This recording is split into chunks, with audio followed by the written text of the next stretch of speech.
And I hope that at the end of our journey, you leave loving music more, appreciating music more, and understanding better how to take something apart and put it back together again to feel more confident about your results.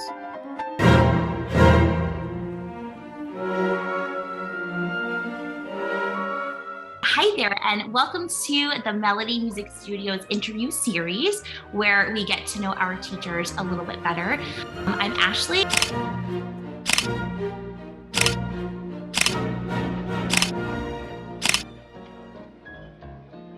Today I'm here with James. James, thanks so much for joining me today. Thanks for having me.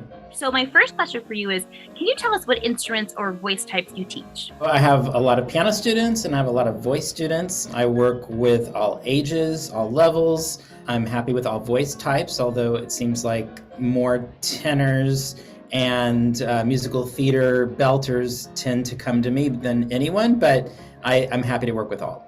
Beautiful. And so what state and city or county do you primarily teach from? I'm in the Los Angeles area. My studio is in North Hollywood. I also sometimes teach at UCLA in my studio at UCLA, and I do lots of Zoom as well. What made you want to teach piano and voice? When I was a graduate student at Yale, part of our degree was to be given a handful of students from Yale and teach them, and then get critiques on our teaching from our fellow classmates and from our professors.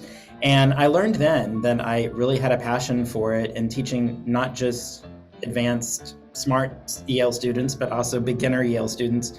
All types I found interesting in different ways, because I look at every student as like a little bit of a puzzle.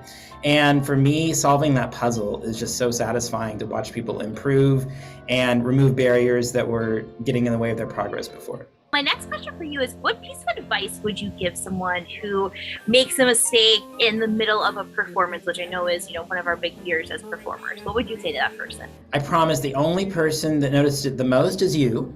And then the person that might have noticed it second most is your teacher. And probably the rest of the audience had no clue, as long as you don't stop and you don't look back. That's a perfect answer, in my opinion. I completely agree with you. And I think I say something similar to my students too. As long as you keep the musical moment and the experience going, really, no one's going to notice. So just keep on keeping on.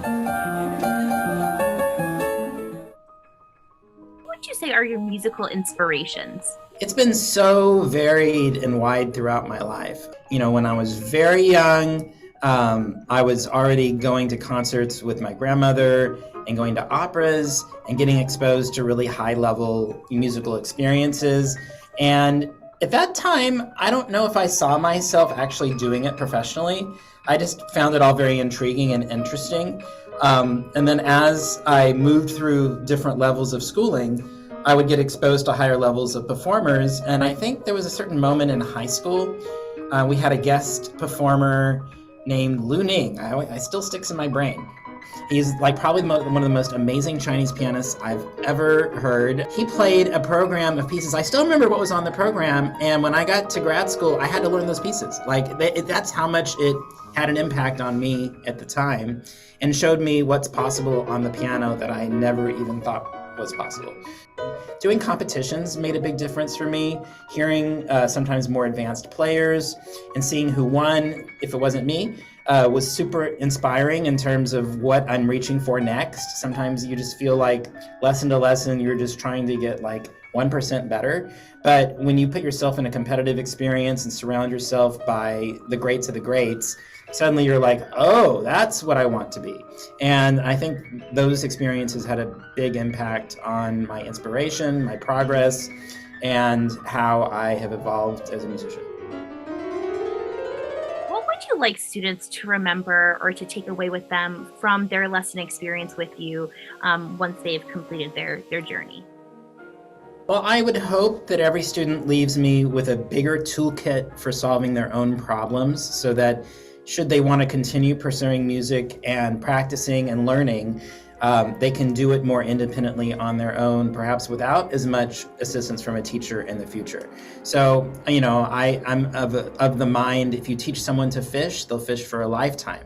Thank you so much for your amazing responses, and I'm sure that anyone who is watching or listening has really enjoyed them too. Thank you so much. Thank you. And we are going to sign off and say, until next time, bye. Till next time. Thanks. Bye.